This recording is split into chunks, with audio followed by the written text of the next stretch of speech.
Disclaimer. You know what I absolutely love to see in anything? Fusions. That is my shit right there. In medias like Dragon Ball, for an example, fusions are always something really, really cool to see. On the topic, hey, let's talk about Beyblade. By the way, make sure to check out mallofbays.com. From now until like the end of October, there should be about a 15% discount on any Beyblade Burst product on our store. It's an optional way to support the channel. I appreciate any support regardless. Even though it's not discounted, also check out Beyblade X. We restocked on it and really does help the channel out. And yep, on with the video. So there are different aspects of fusion we can talk about. The first one is kind of more of like this design concept, kind of like. So some interesting ideas, like for an example, in the plastic generation, you had like Burning Cerberus, where it had like the heads of like, what is it, like Warburg 2, Leopard 2, and like Voltec Ape. I thought that was pretty sick. So for Diablo Nemesis's design, it has basically all these like 40 bays built into it, where you see like the faces of different bays on the fusion wheel. When you see on like the clear wheel, like Pegasus, or when you see on the Facebook like El Drago, like all of these things built into it. It's a very interesting concept to combine, in this case, multiple Beyblades into one. But again, fusion is something that's really, really cool. Now, when we go to Beyblade Burst, this is more of kind of combining two halves of Beyblades together to make like a cool fusion. Now, it's a pretty cool concept. I don't know if it ended up being all that crazy in terms of competitiveness, but it was really fun and cool. So, Apollo and Artemis were basically in this Beyblade Burst God like fan contest design. It was like a double God bait, and it was pretty cool. So obviously you had Artemis and Apollo, and then after you combine them, it became Duo Eclipse. Now, none of them were really that good because I think it was just too recoily, whatever, or something with burst resistance or whatever. It wasn't really too much at the top of God. It wasn't really all that crazy for like shape, overall viability. And then after they returned and chose Zetsu, and this time around, instead of all of it being right previously, now there's a left and there's a right, so now you can have the fusion either be left spin or right spin. Well, I guess, but...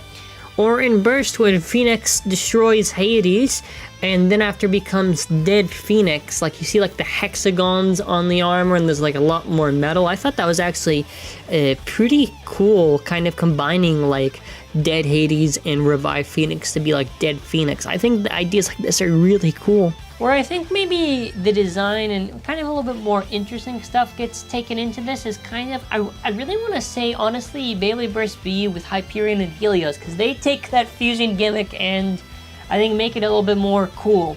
So Hikaru and Hyuga are basically seen in Sparking, always combining their efforts together. So to have a Beyblade where it can kind of fuse both of their bays together of Hyperion and Helios, I think it's pretty cool. So Hyperion is half metal, half rubber, and Helios is half metal, half rubber. Now you can combine them to basically make a Super King fusion, where either you can have a completely metal of Super and metal of King, or etc. And I thought it's really, really cool, even though they're a little bit less consistent than actually just using Super or King. I think it's really, really awesome. Plus, there's the other benefit. If you have like doubles, you can have like double Super Rubber or double Super Metal or etc. But yeah, I think even though, well, actually in the case of double like Super M and R, in that case, you know, and same with King, in that case it was viable, but for like the literal Super King fusion, it kind of worked.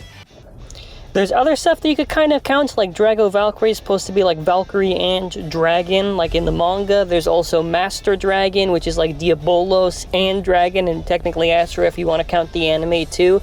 There's also First Uranus that also has the design influence from 3 bays into 1. There's a bunch of other crap that you could probably also just say there.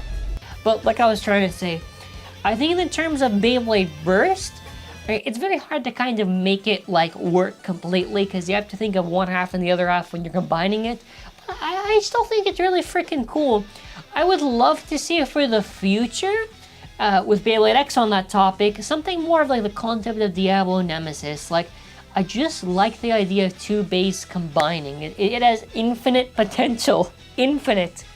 There's so many fusions that like would be so cool. In fact, here's interesting thing to ask as we end off.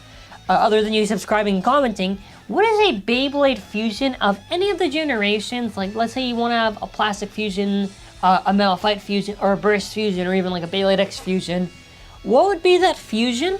Do you have any ideas of what kind of like gimmicks or what kind of stuff you'd want the design to kind of be like? I think it's a fun discussion. I think fusions are really awesome. And again, not every single gimmick introduced is going to be banger competitive, even if they advertise it as that, but it's still fun to see. And that's kind of the point of this series. Just kind of just looking at it and being like, hey, this was pretty cool. Let's see why it was so cool. And yeah, man, that's pretty much it for this video. Subscribe and comment, and that's pretty much it for this video. Have a great day and bye.